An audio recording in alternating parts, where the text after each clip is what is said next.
Hello guys, welcome back to our vlog, and today we will feature my first solo vlog.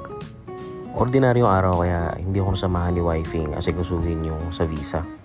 Mag-isa akong pumunta ng Shizuoka kung saan nandun yung pinakamalapit na immigration office. Satellite office nga lang siya. Minabuti ng agahan yung pagpunta ko dito sa Shizuoka kaya nga wala pang 10 minutes tapos na yung kailangan gawin sa immigration office. Ginamit ko na rin yung pagkakataon para makapasyal sa Shizuoka. Pero dahil nga baguhan pa lang, ginugol ko lang yung pinakamalapit na tourist spot. At yun nga, tinuro ako sa Shizuoka Castle. Sorry, ngayon ko lang na-realize na hindi pa pala ako nakapagpakilala. Ako nga pala si Eldon, isang mapalad na jet dependent na ngayon naninirahan. Siyempre, sa Japan. Kaya yun, going back, 10-minute walk lang mula sa immigration office yung Shizuoka Castle. Nung pumunta ako, walang entrance fee. Open para sa lahat yung Shizuoka Castle. Siguro madalas ginagawang itinerary yung Shizuoka Castle dahil minakasabay akong grupo ng mga turista. Malawak at malinis yung loob ng Shizuoka Castle, pero hindi ko napasok yung museum sa loob dahil may entrance fee na. Nasa second floor ng castle yung museum pero hindi ko na pinuntahan. Sabi ko na lang sa sarili ko, madali lang naman balikan kaya babalikan na lang namin siya ni wifey. May malaking area pa na pwedeng lakaran kaya doon lang ako naglibot-libot. At least yung lugar libre. Merong traditional tea drinking ceremony experience sa loob pero hindi ko na pinuntahan dahil hindi ko kasama si wifey. Kaya naglakad-lakad na lang ako sa paligid ng Shizuoka Castle hanggang sa dalawin ako ng gutom. Kaya nakita ko McDonald's, kumain na ako doon.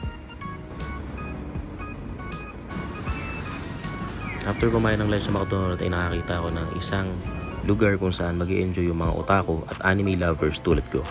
At yun nga yung Surugaya Specialty Store dito sa Shizuoka.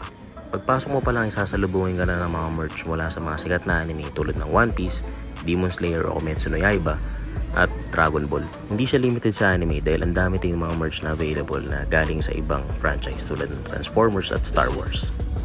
Meron din mga discounted item na pwede mo pang i-check kung okay yung quality dahil may slot para doon.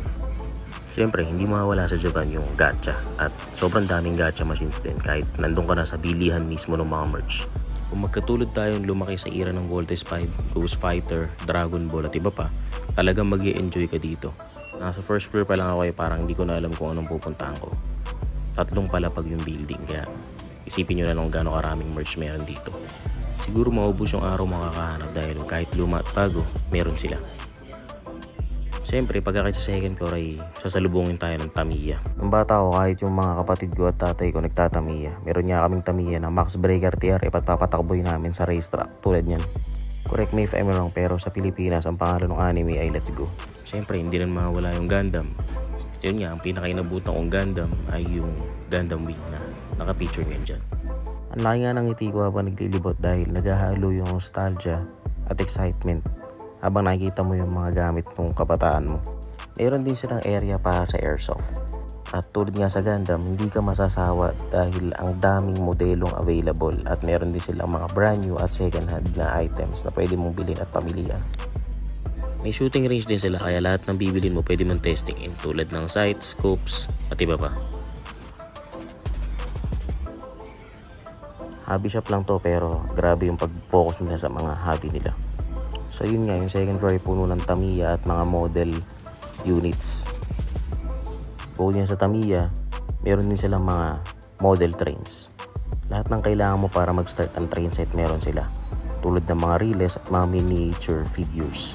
Meron din mga second hand at surplus items na available. Napansin ko, iba yung trato ng mga Japanese sa handmade crafts. Kaya iba yung premium na binibigay nila sa mga bagay tulad nito. Papansin nyo yun, hindi mawala sa mga stores yung arts and crafts section. Yung third floor, medyo naguluhan ako kasi hindi ko sure kung toys section ba siya. Kasi technically, lahat ng binibenta nila sa atin, toys yun. Pero sa third floor, mas may focus sa plushies at children's toys. Yung pagbukas mo, lalaroin mo na lang. Hindi rin syempre mawawala yung gadgets. At nakakatawa nga na makita na meron dito ng mga luma o sinaunang mga gadget at meron din yung mga bago at latest na gadget. Nandun din sa third floor yung mga gaming peripheral at gaming console areas nila. Tulad ng PlayStation at mga games nito. Lahat naman guaranteed, silyado at original. mula PlayStation 1, 2, 3, 4, at 5. Available din yung mga vintage consoles tulad ng Sega Genesis, mga games ito, Nintendo Super Family Computer, pati na rin yung Nintendo Switch at yung favorite na Legend of Zelda. Siyempre, hindi kompleto pag walang Pokemon.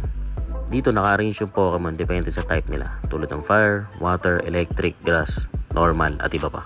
Yung first at third gen lang yung nasa baybayan ko, pero sure ako na updated sila. Buhay na buhay pa rin yung mga tabletop games dito, tulad ng board games at trading card games. Meron pa nga silang area kung saan pwede mong laruin yung board game. Meron din dedicated area kung saan pwede mong hanapin yung gusto mong card. Big deal ang trading card game. Talagang may mga appraisers para i-identify yung rarity at quality ng card mo. Sa mga fans na Henry Cavill, buhay na buhay din ang Warhammer 40,000. Available lahat tulad ng mga characters, paint, maps, lahat. Talagang mako-customize mo yung character mo na gagamitin sa next D&D ninyo. Yun lang muna sa ngayon kasi naubos yung maghapon ko kakaikot. Pero kahit wala akong nabili, masaya pa rin. So I hope you guys like this solo vlog. Don't forget to like and subscribe and press the notification bell para updated kayo. Thank you. See you!